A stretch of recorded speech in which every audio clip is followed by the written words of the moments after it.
Welcome back to ADU Adventures, Building in Your Backyard. I'm James, and today we're headed to another Bay Area city. For the last several episodes, we've been down in Southern California, San Marino, the San Gabriel Valley, Arcadia, Rosemead. We even made it all the way to the end of Route 66 in Santa Monica and back up again along the El Camino Real, all the way to Cupertino, California, and I've loved every mile of it. But today we're headed into the Bay Area again, back in Silicon Valley, and we're visiting a city that sits about as close to Acton ADU's own backyard as you can get, Saratoga, California. If you've driven it, you know the feeling. You come off Highway 85, the road narrows, the trees get older, the lots get bigger, and somewhere around Saratoga Village, the whole pace of the valley just seems to slow down.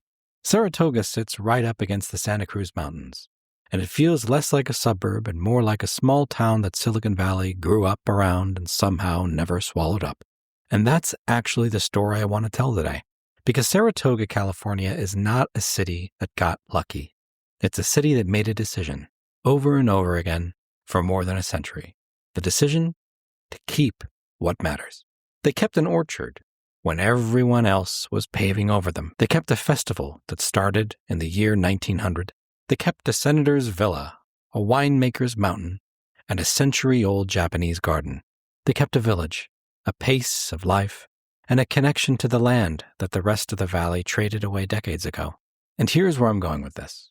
An ADU is that exact same decision, made at the scale of one family at a time on one piece of land at a time. It's you deciding that your parents, your kids, your home, your roots are worth keeping close.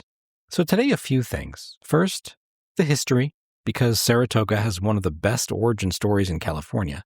Second, the places, because you can't understand why homeowners fall in love with the city until you've walked its hillsides. Third, what building here actually looks like today, with real sourced numbers and the three very different ways you could go about it.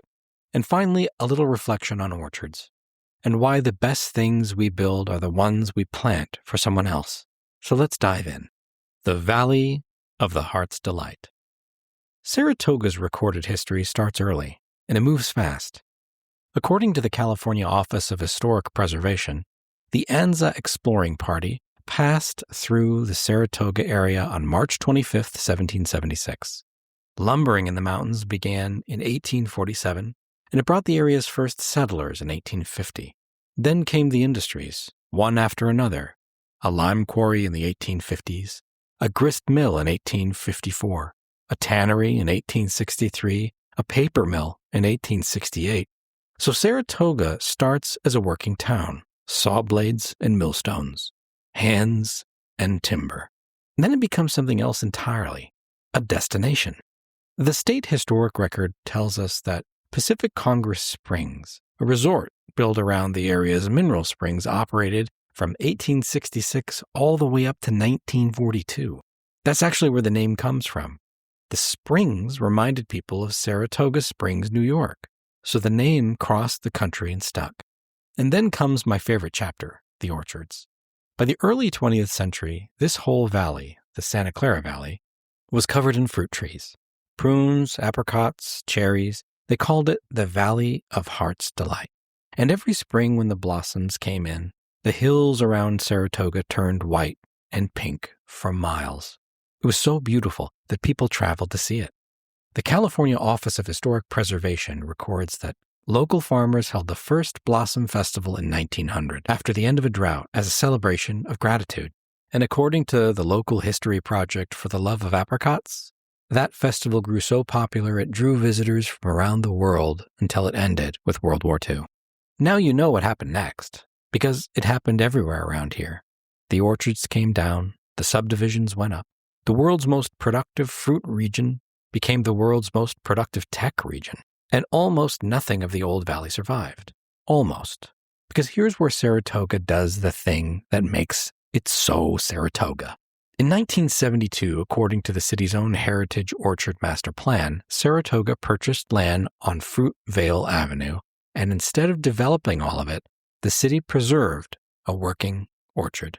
Not a plaque, not a mural of trees, an actual living fruit-bearing orchard right next to the library. Protected under the open space element of the city's general plan, it's still there. You can walk it today, and it's very pretty. And the festival came back too. For the Love of Apricots documents that the Saratoga Historical Foundation revived the Blossom Festival in 2013, and it now runs every spring at the Heritage Orchard and the Civic Center. And one more detail, and this is the one that gets me.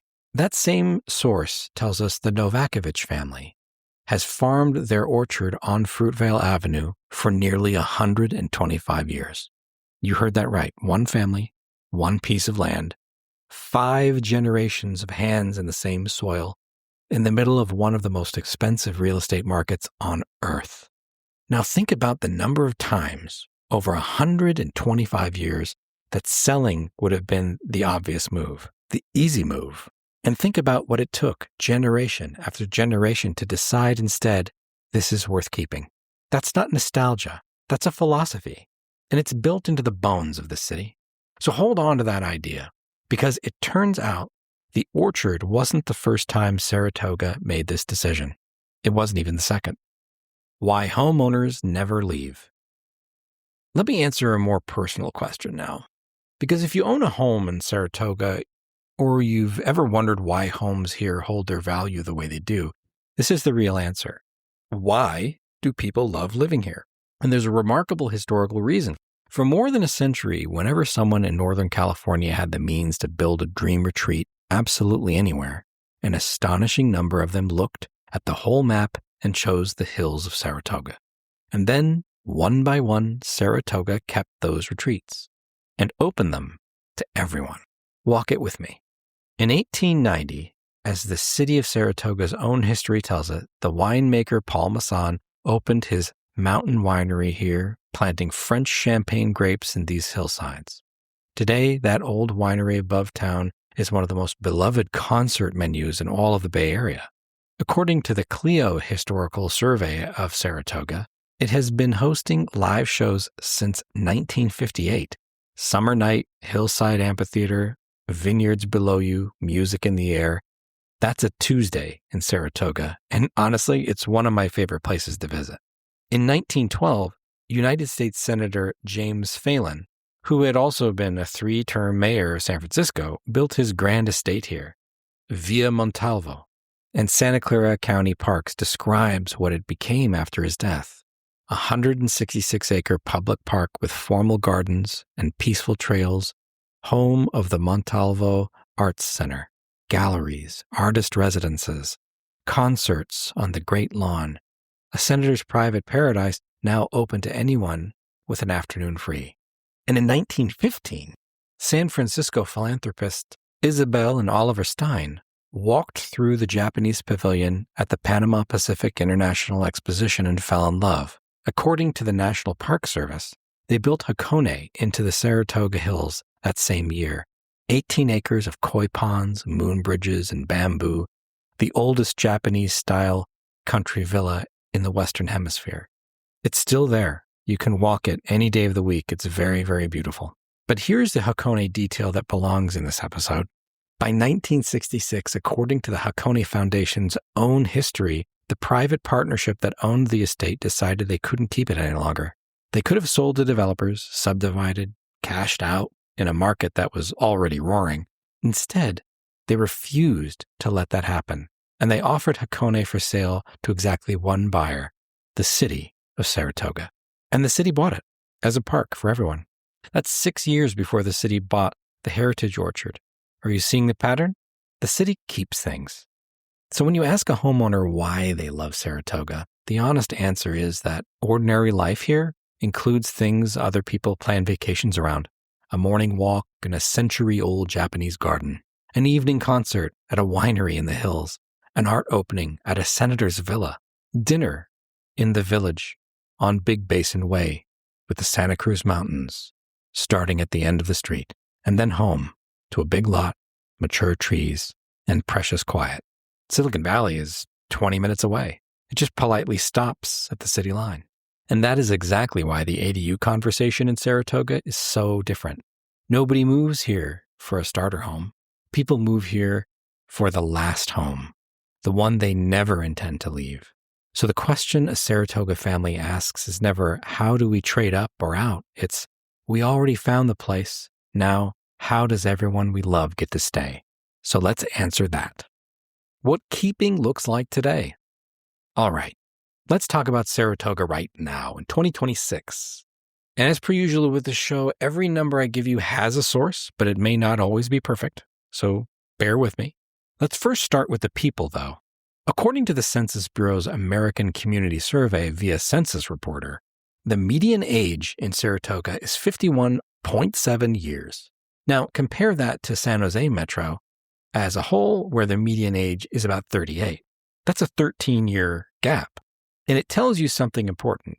Saratoga is a city of people who arrived, put down roots, raised their families, and stayed. These are long-tenure homeowners.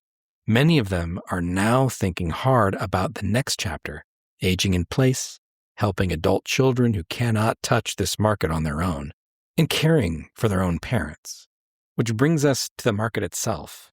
Data USA, drawing on the census figures, puts the median property value in Saratoga at around $2 million, with a home ownership rate of 86.4%. And Census Reporter shows the median household income at the Census Bureau's reporting cap, which means the true median is somewhere above $250,000 a year. So here's the Saratoga situation in one sentence. Enormous value locked in the land, families who have no intention of leaving, and a next generation that can't buy a house next door. Does that sound familiar? Well, it's the exact problem family integrity planning was built for. The question is never, should we cash out? The question is, how do we keep the people we love close to the value we've already built? And Saratoga's land answers that question better than almost anywhere in the Bay Area. This is a city defined by large lots and semi-rural character, where most of the Silicon Valley fights for every square foot. Many Saratoga properties have room to spare. The constraint usually isn't space, it's judgment. Hillside terrain, mature trees, and a city that cares deeply about how things look. So what are the rules? Acton ADU publishes a few rule regulations guides, but they're always changing. Most single-family lots in Saratoga can add one detached ADU plus a junior ADU. Detached ADUs can be up to 1,200 square feet, and a junior ADU lives within the walls of the existing home and tops out around 500 square feet. And Saratoga asks that a new ADU be consistent with the primary home in materials, color, and architectural style. Now, these are things that don't actually trend against what most people want. And I want to pause on the last one, because some people hear design consistency requirement and groan. I hear it and I think, good. This is a city saying the same thing it said in 1972 with the Orchard. New things should belong here. If you're going to add a building to a Saratoga property, it should look like it grew there, just like a tree. And if you're wondering whether the city can slow walk you, know this. ADU approvals in California are ministerial, on a state-mandated clock.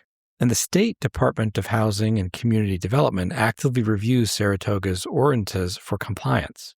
HCD's most recent technical review letter to the city went out December 2025. The state is watching and the rules favor the homeowner. One team, one piece of land. Before I make this concrete with a family, I want to come back to design consistency rules because it points at something I have deliberately never talked about on the show, not once. If you listened to our episode about Cupertino, you may have noticed I never said the word prefab. That was on purpose. And Saratoga, of all cities we've covered, is finally the right place to explain why. Because there are really three ways to put a second home on your land. And in a city that asks new buildings to look like they belong, the difference between them is the whole ballgame.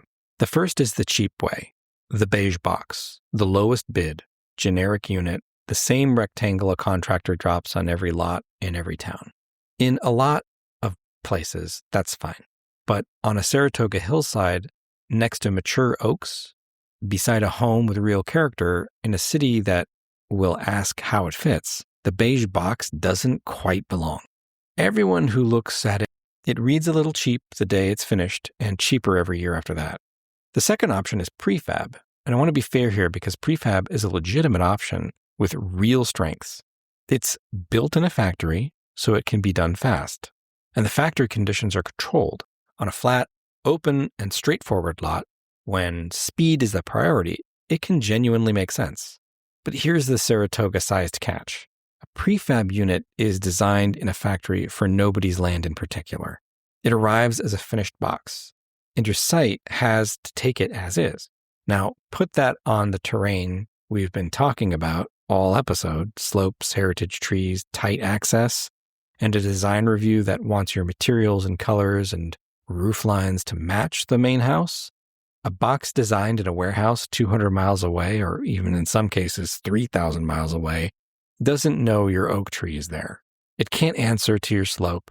It can't match the house you already love.